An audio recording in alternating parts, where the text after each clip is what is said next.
Hello there, ladies. I had a request to show you frequency separation. So, I will show you how to create the action, but if you want to just go download it, Phlearn, P-H-L-E-A-R-N, Phlearn.com has a free action. So it will do it, and then I can show you how to use it. But I will show you how to make the action if you want to make your own. So the first thing you do is Control J twice and make 2 new layers. So I have 2 new layers, and I'm going to rename this one. Oh, sorry guys. I don't know why I always do things wrong when I'm trying to show you. So I'm going to rename this bottom one. I'm just going to call it Blur. Actually, let's say Skin Tones, because it changes the tones of shadows and highlights. I guess that makes sense. And the top one, Texture. So what we're going to do is create the ability to manipulate the texture of the skin separately from the tones underneath. So you might want to get rid of some bumps and acne and things like that on the texture layer, but you also might want to lighten up some of the shadowy places, things like that, on the skin tones layer. So we're going to hide the texture layer and click on the skin tones layer. And you're going to go up to Blur, Gaussian Blur, and you want to make it just so you're just blurry enough to not see the texture of the skin. So maybe about there, maybe a little bit more. She's got some blemishes here that maybe you don't need to worry about because you're going to change. But so just blurry enough so the texture kind of smooths out and goes away. It's going to be different for every image. Okay, and then after you do that one, you're going to turn back on the texture layer. And you're going to click on that one and go to Image, Apply Image. And right here, you're going to go down to the skin tones layer. So what you're doing is you're subtracting what's in this lower layer from this one so that all you have left is the texture. So you want to go to the skin tones layer and you want to subtract. So this blending mode should be on subtract. And then these numbers right here, the scale is 2, the offset is 128. We don't know where the numbers came from, but that's the numbers, so make sure that those are right. So it looks a bit like a, what is it called? The sharpening layer. I don't use it very often, but it looks a bit like that, but it's specific to your image. So that's why we don't just use that sharpening layer. So then hit OK, and you're going to put your blending mode of this texture layer to linear light. So now this is just the texture, and this is just the skin tones. So now you can edit each one individually. So I'm going to start editing the skin tones, and the way I like to do this, there's a lot of ways you can do this, but the way I like to do it is using the quick mask mode, so the Q, and just masking the part. Oh, I'm not on black. So when you're in your quick mask mode, you always want to be on black and 100% opacity or it won't work right. So I'm in quick mask mode, and I'm gonna just so we're on the skin tones layer. Sorry, I was looking at texture. Skin tones layer, I want to soften up some of these shadows, so I'm gonna go and select that, and then I'm going to blur it until I like what it looks like. So you can see it's gonna soften up those shadows. The reason my shadows are really prominent here is because I did a lot of clarifying in my raw edit, because of what this image is. It's really grungy, I just wanted a lot more clarity. But it does mess with the skin here when you do that. So again, I'm going to select the area I want to change on my skin tones and soften up this clarity a little bit in the creases of her face.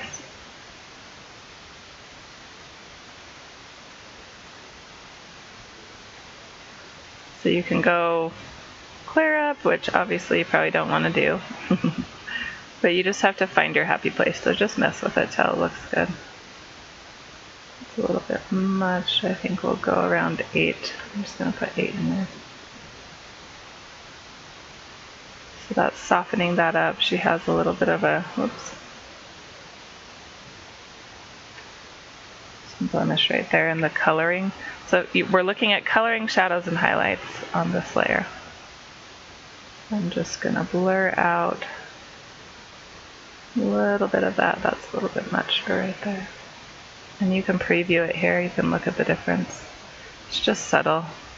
Actually, I think I'm going to go up into here a little bit too.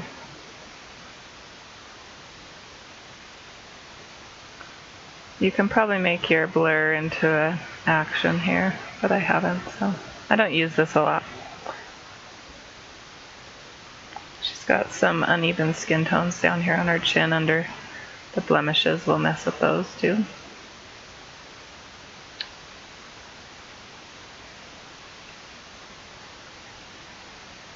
You don't want to over blur it, but you see how it still leaves the texture.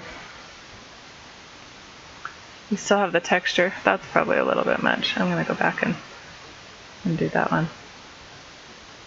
A little bit less blur. Let's go. Just want to get that uneven tone gone. The other thing you can do is take your patch tool and just mess with the coloring that way, moving the, just like you would get rid of a blemish normally. I don't like what that just did. So patch tool away some of that shadowy bumps. And make sure you're doing it on the shadowy layer. So she doesn't have a ton of, she has a like a swimsuit tan line here. We're gonna blend out. Might have to do it in smaller pieces.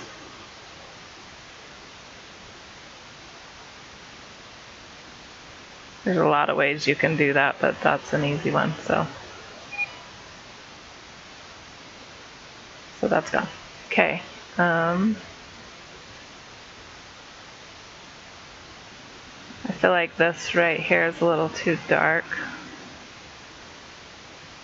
Yeah, that's part of her makeup, I know, but I think it's just a little bit dark. So we're going to soften that up a little bit.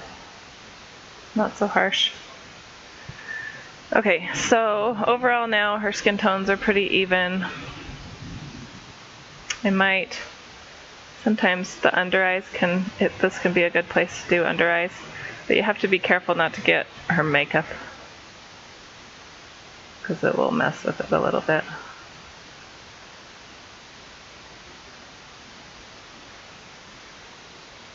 So softening under eye circles can be a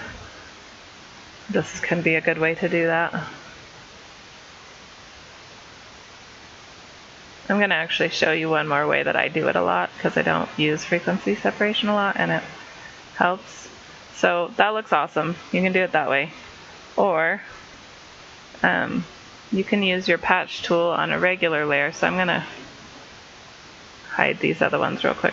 But you can use a patch tool on your regular layer and you can move this into here, and so it looks really, oh, it's hard with her color in her eyes. Whoops, sorry.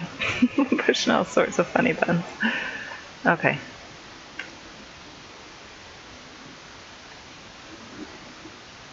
Let's do this one. This one's more, she doesn't really have dark circles, she's young, but if you had somebody with extreme ones. So you blend that out and that becomes too soft. But if you hit Control-Shift-F, you can fade in what you just did. And I usually just go to 50% so that it still leaves some of the texture, but it softens those under eyes. So that's the way to do it. But the frequency separation does a better job because it really leaves that texture in there. So I'm going to do that one that way again. But I just wanted to show you guys that. It's a good way to do it if you're in a hurry. You don't want to do this whole thing.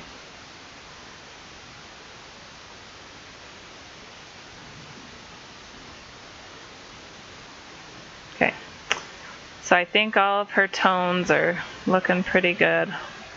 Another way you can change the layers is using the clone tool.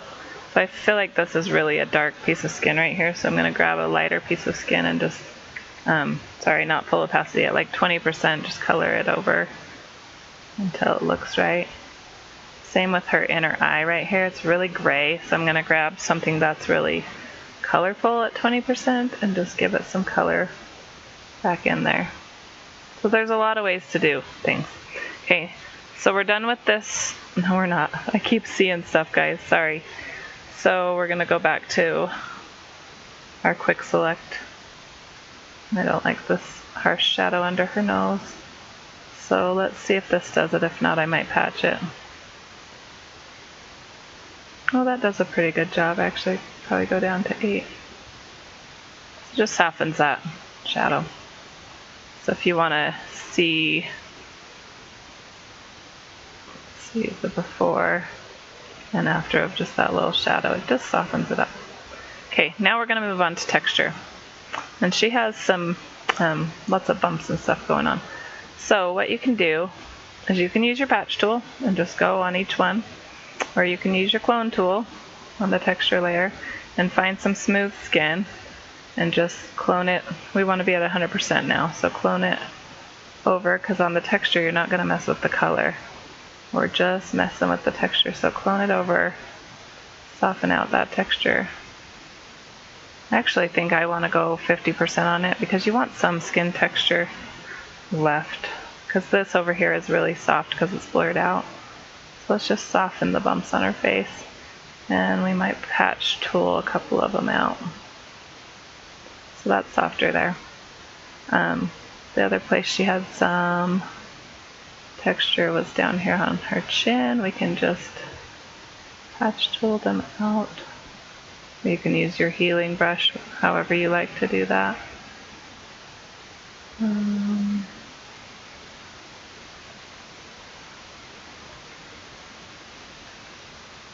Shows a little bit of scarring here. We're just going to blend it in.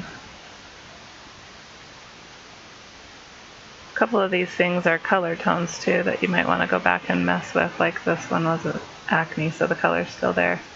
So you can go move it on the color layer too.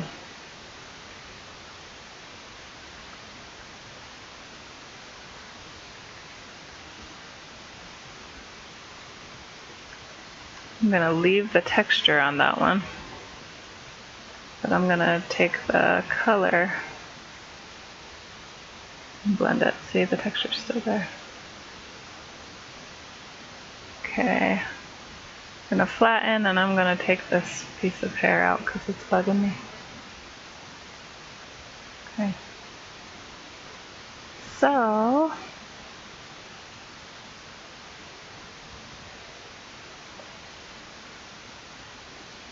we're going to look at the before and after. I should have done a...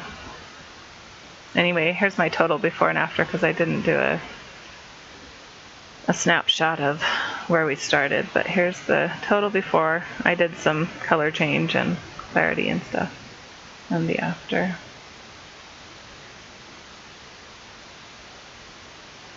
So that is how you do frequency separation. Hope that helps. Let me know if you have any questions.